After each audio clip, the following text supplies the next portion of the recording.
이등병 시절 이야기. 합본 제23편. 이런저런 사고 이야기. 그동안 올린 이등병 시절 이야기를 주제별 합본으로 올려드립니다. 이등병 시절 합본 제23편은 군대에서의 사고 이야기, 제3편으로 스키훈련장 사고 이야기, 30주년 국군이날 행사장에서의 사건 이야기, 소문으로 들은 이런저런 사건 사고 이야기 등입니다. 이등병 시절 80번째 이야기.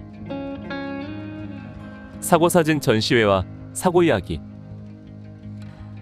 7. 스키 훈련장에서의 사고. 32연대 3대대는 명실상부 전군 유일의 스키대대로서 자부심과 긍지가 있었습니다. 그러나 군대에서 특수하다는 것은 곧 고생과 직결되는 것이기 때문에 그만큼 힘들고 어렵다는 것을 말해주고 있는 것입니다. 앞서도 누차 말했지만 내가 자대에 처음 전입 갔을 당시 우리 중대는 스키 훈련을 앞두고 있었기 때문에 고참들은 걱정이 태산 같았습니다. 특히 스키 훈련을 경험해본 1, 2년차 고참들은 될 수만 있으면 그 쓴잔이 비껴갈 수 있기를 염원하고 있었습니다. 내가 전입 갔을 때 9중대와 10중대는 일진으로 이미 스키 훈련에 들어가 있었고 그들이 복귀한 뒤에 바로 우리 11중대와 12중대 그리고 본부중대가 스키 훈련에 들어가게 되어 있었습니다. 그러나 다행스럽게도 진부령에 눈이 내리지 않아 우리들은 스키 훈련 대신 동계 훈련으로 대체되었고 이후 스키대대 임무가 종료되므로 나는 스키 훈련 없이 스키대 대원이 되었던 것이지요. 다음 이야기도 그 전년 스키 훈련장에서 있었던 일로 고참들의 이야기를 재구성한 것입니다.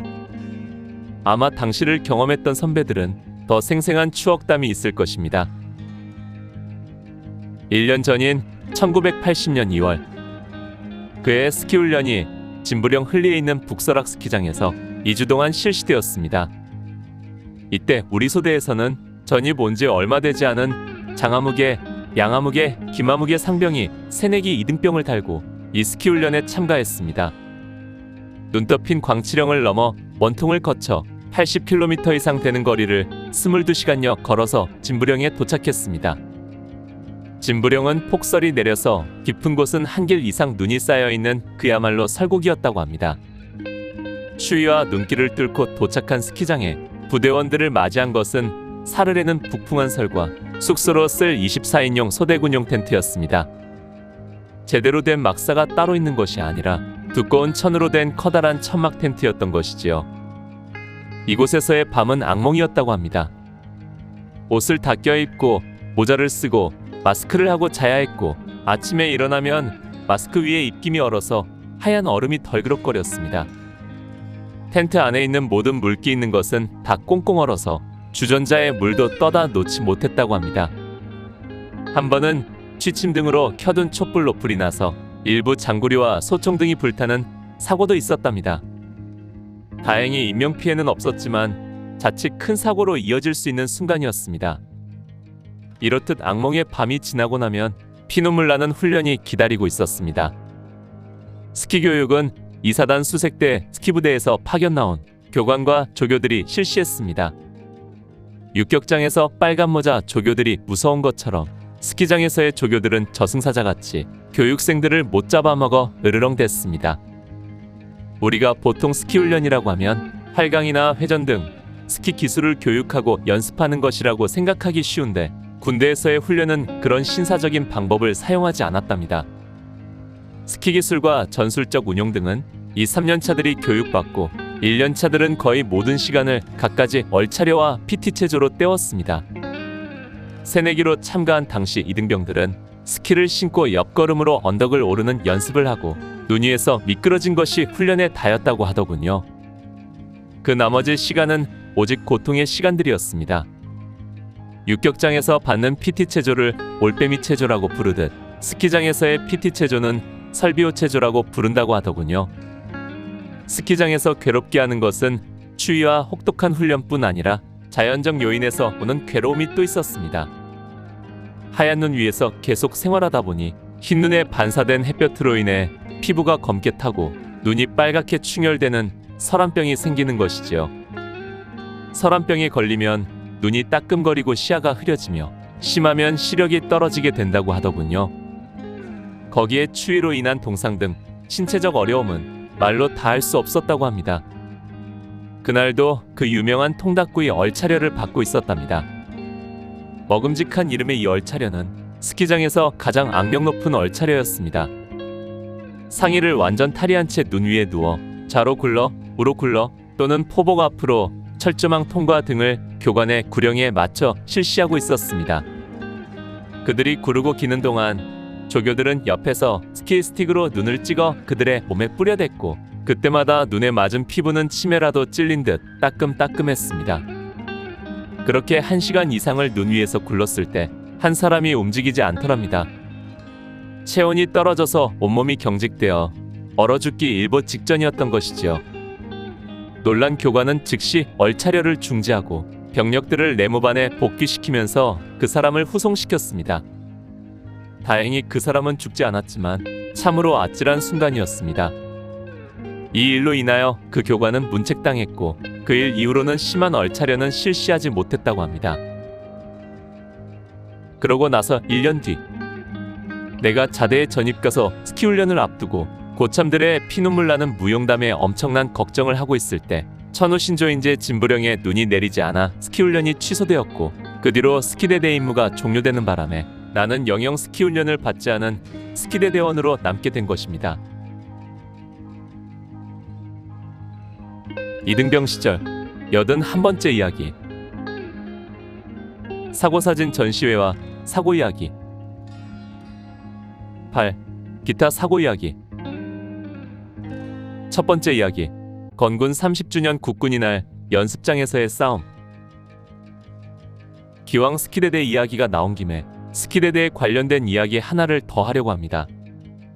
이 이야기 역시 우리의 선배들이 직접 겪었던 추억담을 듣고 기록한 것입니다. 1978년 10월 1일은 건군 30주년을 맞는 국군이 날이었습니다. 그 당시 국군이 날 행사는 3년을 주기로 대규모 행사를 실시했는데 그 해가 대규모 행사를 시행하는 해였습니다.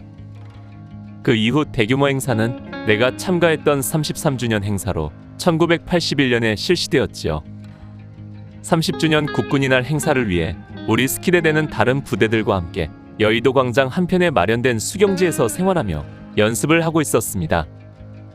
우리는 소속이 본래 보병이지만 스키대대라는 특수성 때문에 국군이 날 행사에서는 특전연대에 편성되어 흔히 공수부대라 불리는 특전대대와 특수임무를 수행하는 특수대대 등과 함께 생활했습니다. 내가 참가한 33주년 행사를 추억해보면 당시 특전부대 군인들조차 우리나라의 스키부대가 존재한다는 것을 알고 있는 사람들은 드물었습니다.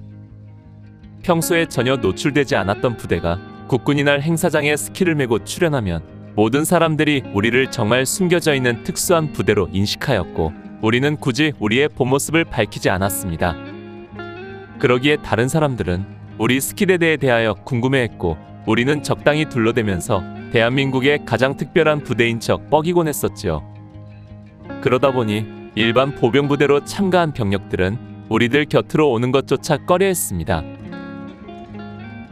국군이 날 연습장에서도 밤이 되면 수경지 경계에 외곽 보초병들을 세웠습니다.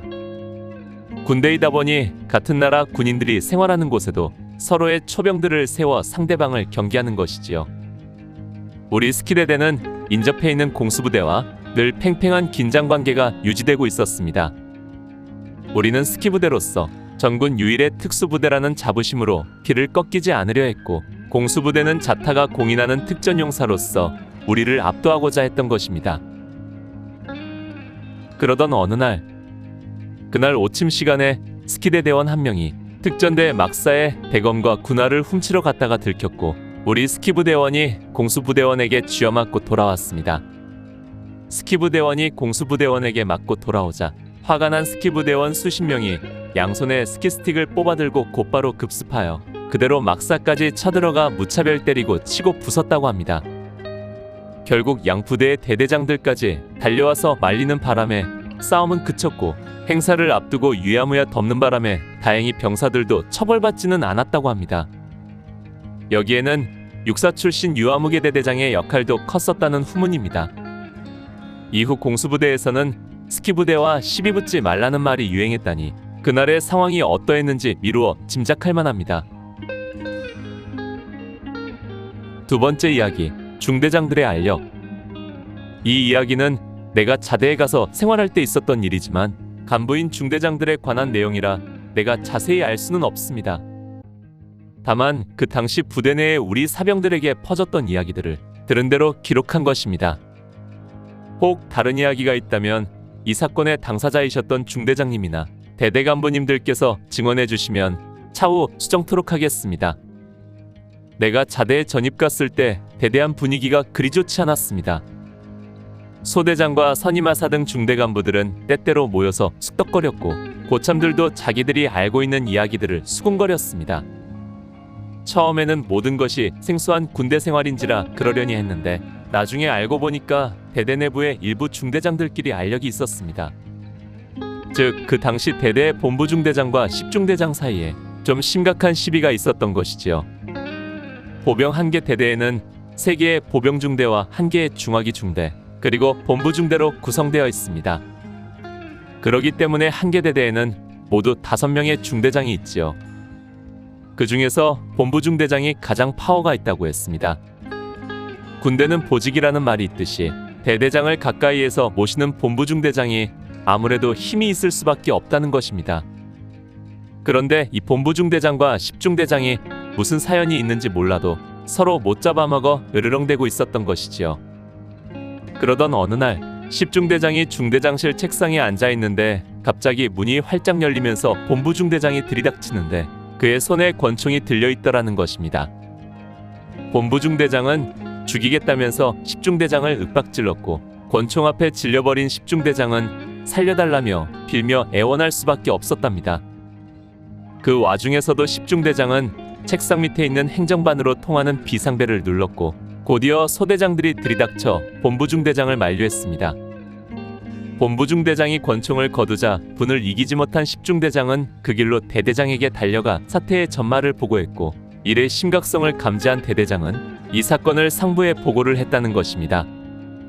내가 자대에 전입간 지 얼마 되지 않았을 때 이 일이 일어났고 결국 이 일로 그 두 사람은 타 부대로 전출감으로 일이 마무리되었다고 합니다. 이등병 시절 82번째 이야기, 사고사진 전시회와 사고 이야기. 9. 이러저러한 이야기들. 남들도 그랬겠지만 군대에 가서 저는 수없이 많은 사건 사고 이야기들을 들었습니다. 그 이야기들 중에는 고참들이 직접 겪었던 일들도 있었지만 대부분은 그들도 그전 고참들에게서 들은 전해져 오는 옛 이야기들이었습니다. 그러므로 사실관계를 확인할 수 없는 사건 사고 이야기들입니다. 그 중에서 몇 가지를 간추려 올립니다. 분명 말하건대 이 이야기들은 전해 들은 이야기로서 사실관계는 확인할 수 없다는 점을 다시 한번 밝힙니다. 거의 유언비어 수준이지만 한편 아니 땐 굴뚝에 연기 나지 않는다는 속담처럼 어느 정도의 인과관계는 유추해 생각할 수는 있을 것 같고 또한 선배님들 중에서는 복무 당시 직접 겪었던 사건일 수도 있습니다. 첫 번째 이야기. 1970년대 중반경 우리 대대 어느 소대의 침상 밑에서 시체가 발견된 일이 있었다고 합니다. 시체의 주인공은 바로 그 소대에서 근무하던 병사였고 그는 그로부터 몇 달 전 홀연히 자취를 감추어서 대대에서는 그가 탈영한 것으로 보고 상부에 보고하여 탈영병으로 처리된 사람이었습니다.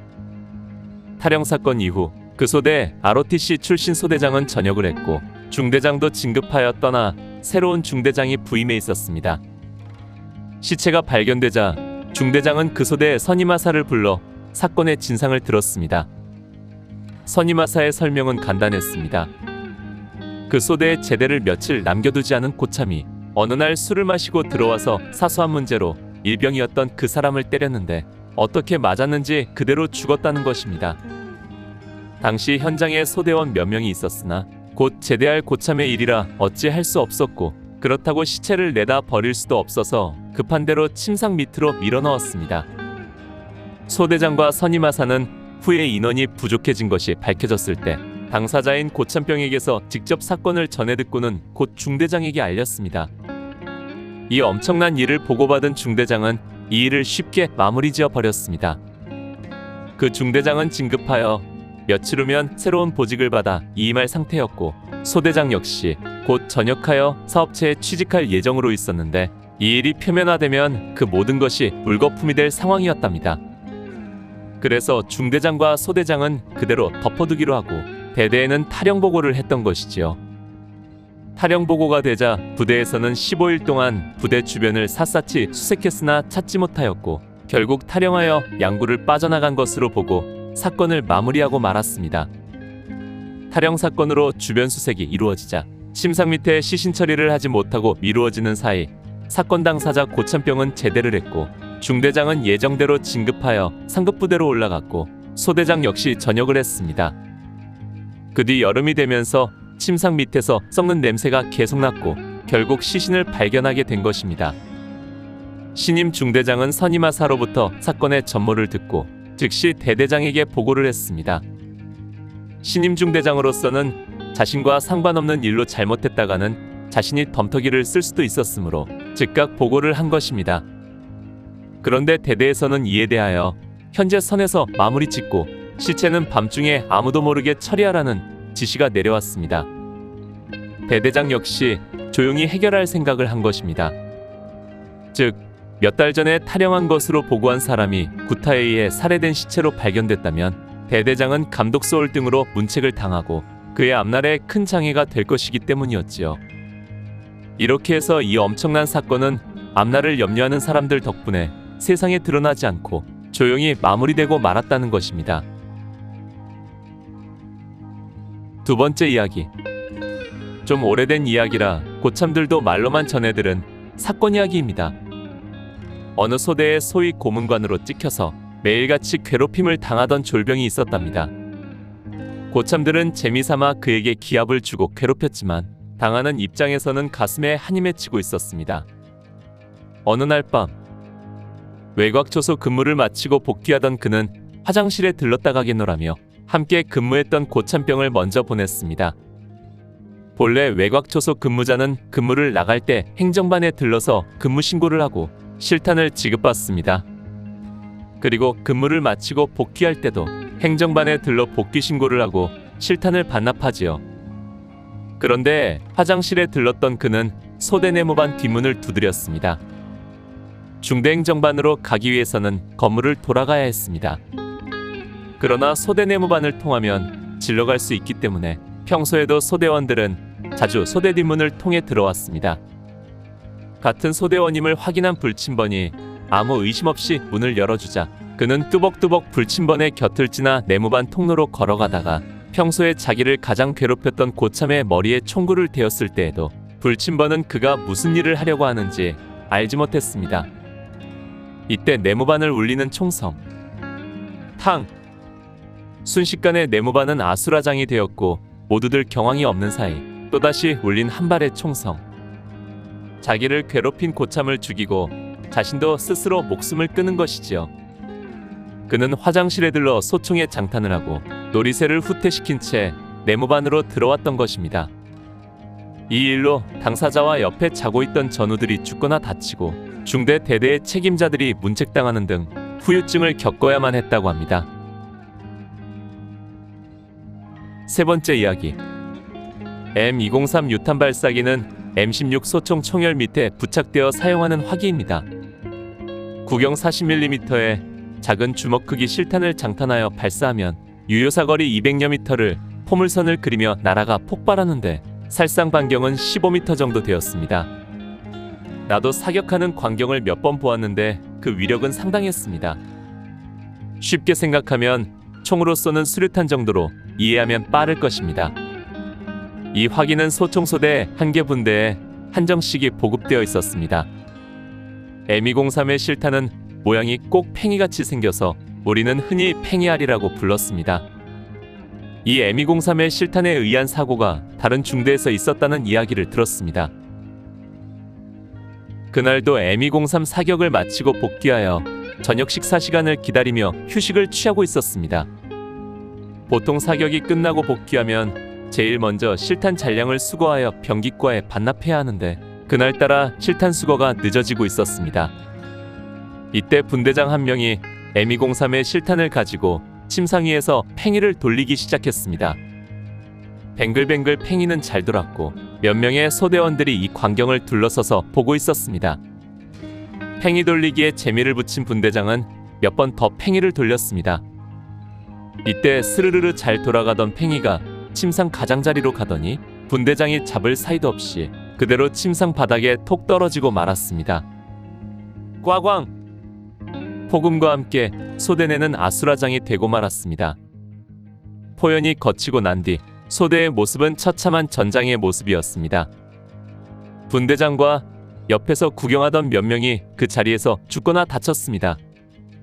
화편이 맞은 소대의 모든 비품은 깨지거나 부서지는 등 엄청난 피해가 발생한 것입니다.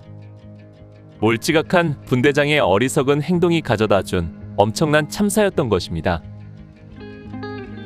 다시 한번 말씀드리지만 이 이야기들은 내가 직접 목격하거나 또는 직접 목격한 당사자로부터 들은 이야기는 아닙니다. 몇 사람의 입을 거쳐 전해들은 내용들이기에 사실과 다른 내용들도 많을 것입니다. 이 점 참고하시고 들어주시기 바랍니다. 이 밖에도 들은 이야기들은 많이 있지만 불분명한 것들이기 때문에 사건 사고 이야기는 여기서 마칩니다. 추후에 기회가 생기면 다시 이야기 나눌 기회가 있을 것입니다. 오늘 추억여행에 함께 해주셔서 감사합니다. 다음 이야기를 기대해 주시고 구독과 좋아요 부탁드립니다. 항백